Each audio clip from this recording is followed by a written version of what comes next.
ডিবিসির বিশেষ আয়োজনে আপনাদের সাথে রয়েছি আমি হাসান আল মামুন। আর আমার সাথে আজকে বিশেষ অতিথি হিসেবে রয়েছেন বাংলাদেশ জামায়াত ইসলামীর সম্মানিত নায়েবে আমির ডাক্তার সৈয়দ আব্দুল্লাহ মোহাম্মদ তাহের। স্বাগত আপনাকে ডিবিসির বিশেষ আয়োজনে। জামাত শুরু থেকেই নির্যাতিত এবং নিপীড়িত। দীর্ঘ 16 বছর জামাতের কেন্দ্রীয় এবং জেলা এবং উপজেলার কার্যালয়গুলো বন্ধ ছিল। 5 আগস্টের পর জামাত শক্তিশালী রাজনৈতিক দল হিসেবে আবির্ভূত হয়েছে। জামাত এই যে শক্তিশালী অবস্থান জামাতের, এটি কিভাবে সম্ভব হয়েছে যদি একটু বলতেন। বিসমিল্লাহির রহমানির রহিম। আসলে জামাত ইসলামী হচ্ছে একটি ইসলামী আদর্শবাদী রাজনৈতিক দল। এর পাশাপাশি আমাদের রাজনৈতিক অঙ্গনেও আমাদের নিজস্ব কর্মসূচি আছে, যেটা ইসলাম অ্যাপ্রুভ করে, সেটাকে মেনটেন করে। পৃথিবীর মানুষ দুই ভাগে বিভক্ত, একটা সত্যপন্থী, একটা মিথ্যাপন্থী। সুতরাং সত্যপন্থীদেরকে মিথ্যাপন্থীরা বিরোধিতা করবে এবং তার বিরুদ্ধে ইভেন তারা শুধু বিরোধিতা নয়, তারা নির্যাতন চালাবে, হত্যা করবে এবং তাদের অত্যাচারে নির্বাসন হবে, দেশ ছাড়তে হবে, এলাকা ছাড়তে হবে। এগুলো একটি পুরানো ইতিহাস, এটা আমরা জানি। সুতরাং এখনও জামাত ইসলামী যেহেতু সেরকম একটি আদর্শবাদ ইসলামী দল, তার ব্যাপারেও বিপরীতের আচরণটা ঠিক একই রকম হবে, এটা আমরা কখনো অস্বাভাবিক মনে করি না। তো সে কারণেই যে জুলুম হয়েছে, যে অত্যাচার হয়েছে, নির্যাতন হয়েছে, জেল জুলুম দিয়েছে, খুন হয়েছে, শহীদ হয়েছে, সবগুলো আমাদের যেহেতু আগে থেকেই জানা ছিল এটা হইতে পারে, সেজন্য কোনোটাই আমাদেরকে ঘাবড়িয়ে দেয় নাই বা আমাদের কাছে নতুন কোনো কিছু হঠাৎ এসে গেছে এরকম নার্ভাসনেস আমাদের তৈরি হয়নি, এবং এটাকে জেনেই আমরা এই আন্দোলন শরিক হয়েছি। সুতরাং অত্যাচার হয়েছে, কিন্তু আমরা সারভাইভ করেছি এবং নানা ধরনের বন্ধকতার প্রতিকূলতা তৈরি করেছে, কিন্তু আমরা সে কৌশলী হয়ে আমাদের যে কাজ, সে কাজকে আমরা অব্যাহত রাখার চেষ্টা করেছি। সেই কারণেই নির্যাতন সব কিছুর পরেও আমাদের অস্তিত্বকে বিলীন করতে পারে নাই এবং জনগণের মাঝেও আমাদের প্রতি এক ধরনের আগ্রহ তৈরি হয়েছে। তো সবটা মিলেই যখন আমরা কিছুটা উন্মুক্ত হওয়ার সুযোগ পেলাম, কাজ করার সুযোগ পেলাম, সে মুহূর্তে হাজার হাজার মানুষ আমাদের সাথে যোগ দিল, যে এখনও অব্যাহত আছে। সেটা সব মিলেই আমাদের ত্যাগ কোরবানি, আমাদের দৃঢ়তা, আমাদের সাংগঠনিক ডিসিপ্লিন, আমাদের দিনই চারিত্রিক প্রশিক্ষণ, মানুষের সমাজসেবা, মানুষের পাশে দাঁড়ানো, সবটা মিলেই আমাদের প্রতি দেশের মানুষের এক ধরনের আগ্রহ এবং সমর্থন বেড়েছে এবং সেটার ফলশ্রুতিতেই আজকে আমাদের এই অবস্থা। সময় সময়ে আমাদের নেতৃবৃন্দ কিছু রাষ্ট্রীয় কাজেও আমরা জড়িত ছিলাম, যেমন আমি এমপি ছিলাম, আমাদের 2জন সিনিয়র নেতা মন্ত্রী ছিল।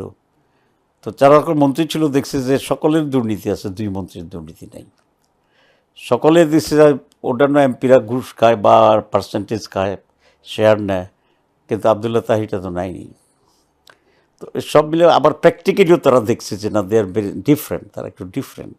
জামায়াত ইসলামী ক্ষমতায় আসলে শরিয়া ভিত্তিক রাষ্ট্র কায়েম করবে কিনা, সমাজের মধ্যে একটি প্রশ্ন দোদুল্যমান আছে যে জামাত ক্ষমতায় আসলে নারীর অধিকার খর্ব হতে পারে। জামাত এই পর্যায়ে কোরআনিক প্রিন্সিপালের আলোকে একটি ওয়েলফেয়ার স্টেট তৈরি করবে, কল্যাণ রাষ্ট্র তৈরি করবে। এখানে প্রত্যেকটি মানুষ, নারী পুরুষ, হিন্দু মুসলিম বা অমুসলিম যেসব জন, প্রত্যেকে তার অধিকার খুঁজে পাবে।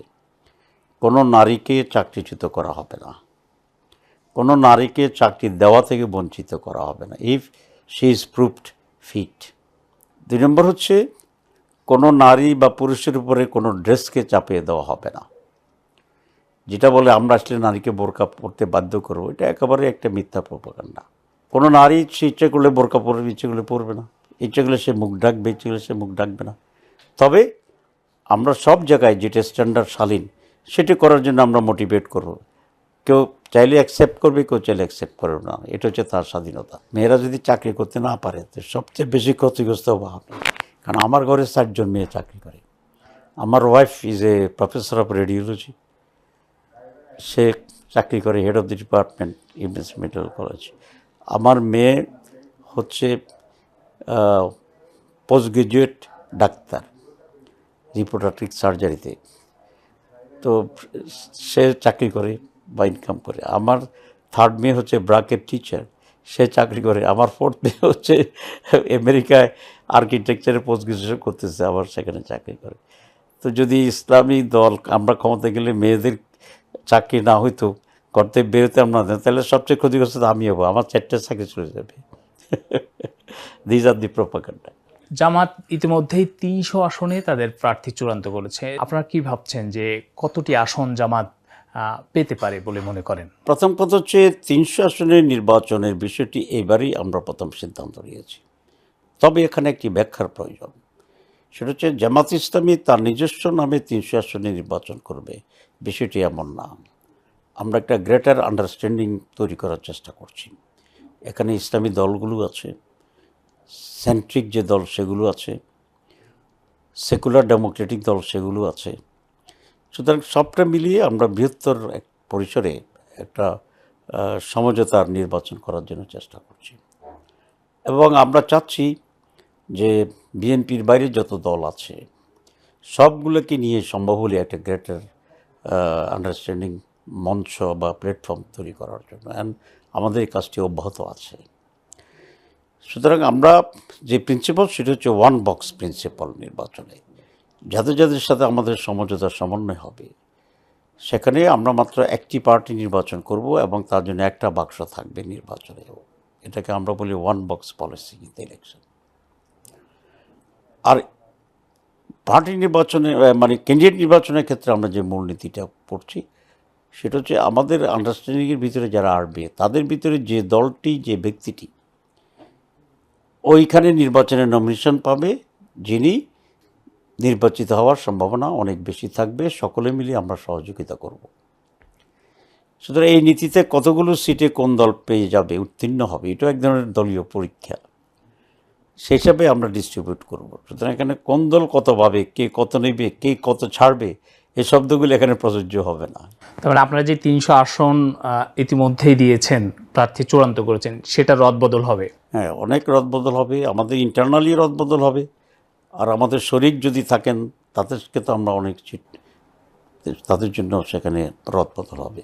সেক্ষেত্রে কি দলগুলোর সাথে সমঝোতা ভিত্তিতে যাবে নাকি আপনারা জোট করে তারপরে আসন ভাগ করবেন? না, আমরা তো জোট করব না বলেছি, এটা কোনো জোট হবে না, এটা নির্বাচনী সমঝোতা হবে, ঠিক আছে, এবং সিটের ভিত্তিতে সেই সমঝোতা হবে। বর্তমান অন্তর্বর্তীকালীন সরকারও রাজনৈতিক দলগুলোকে 1 সপ্তাহ টাইম দিয়েছে। সেক্ষেত্রে রাজনৈতিক অন্যান্য দলের সাথে আপনাদের কোনো সিদ্ধান্ত হয়েছে কিনা সরকারের সাথে আলোচনায় বসার আসলে বিষয়ে? সরকার যেটা বলছে, আমি প্রথম আপনাদের খেয়াল আছে একটা প্রেস কনফারেন্সে একটা ডায়ালগের কথা বলেছিলাম, ইন্টার পার্টি ডায়ালগ।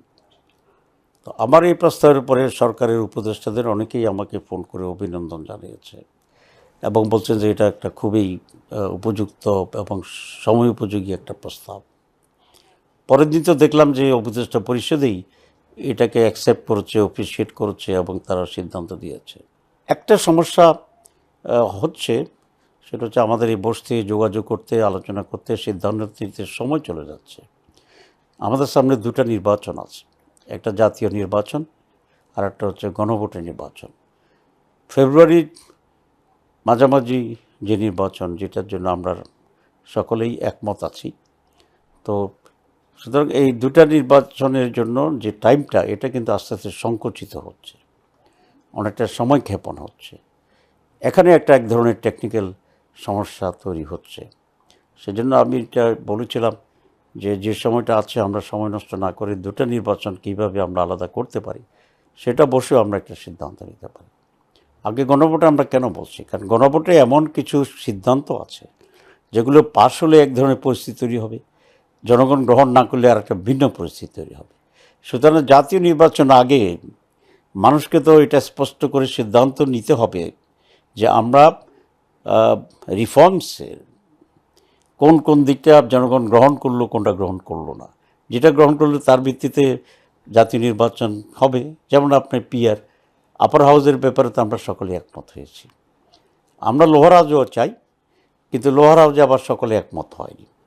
তো যেটাতে একমত হয়েছে আমরা বলছি আপাতত এটা বাস্তবায়ন হয়ে যাক, ৭১ ইস্যু নিয়ে এর আগে আওয়ামী লীগ আপনাদেরকে ঘায়েল করার চেষ্টা করেছে, যাদের সাথে দীর্ঘ সময় জোটে থেকে বা একসাথে থেকে স্বৈরাচার পতনের আন্দোলনে অংশগ্রহণ করেছেন, আজকে তারাই আপনাদেরকে এই একই ইস্যু নিয়ে এসে এক পেশো করার চেষ্টা করছে। এই বিষয়টিকে আসলে কিভাবে দেখছেন? যাদের কোনো নিজস্ব পুঁজি নেই মানুষকে বলার জন্য, অ্যাট্রাক্ট করার জন্য, তারা এটাকে ভোতাস্ত্র হিসেবে ব্যবহার করার চেষ্টা করছে। এটা নিয়ে আমরা খুব কনসার্ন না। কিন্তু দুর্ভাগ্য হচ্ছে এখানে যারা আমাদের সাথে 20-30 বছর একসাথে ছিল, আমরা একসাথে পার্লামেন্ট ইলেকশন করেছি, গভর্নমেন্ট করেছি, মন্ত্রীর শেয়ার করেছি, তারাই এখন মনে হয় আওয়ামী লীগের ভাষণ দিতেছে। কেউ যদি দূর থেকে শুনে ব্যানার না দেখে, তো তারা কনফিউজড হয়ে যাবে, এটা কি আওয়ামী লীগ বক্তৃতা দিচ্ছে না বিএনপি বক্তৃতা। আমি মনে করি যে জামাতকে তারা কিছুটা ভয় পাচ্ছে। এই জন্য জামাতকে কীভাবে কন্ডেম করা যায় সেরকম একটা রাস্তা তারা করছে। কিন্তু তারা এটা ভুলে গেছে যে এটা দিয়ে কন্ডেম করার আর সম্ভব হবে না। যে জামাত যদি ক্ষমতায় আসে কোন কাজগুলো জামাত আগে করবে, এক্ষেত্রে মানে 5টি প্রধান কাজ কি হতে পারে জামাতের? 1 নম্বর কাজ হচ্ছে করাপশন থাকবে না। 2 নম্বর হচ্ছে কোনো চাঁদাবাজি, দখলবাজি চলবে না। যারা যারা আজকে দখল করে রাখছেন, যাদের উন্নত জমি, জামাত ক্ষমতায় আসলে within a very short time আমরা সরকারিভাবে সব প্রতিষ্ঠানকে উদ্ধার করে দেব এবং যে মালিক তার কাছে নিয়ে যাব।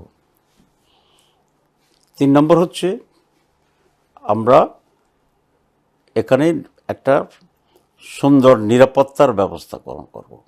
কোনো মানুষ রাতের 12টায় একা একা হাঁটবে, সে নিরাপদ বোধ করবে, এবং যারা নিরাপত্তাকে ধ্বংস করতে চায় তাদেরকে আমরা ধ্বংস করে দেব।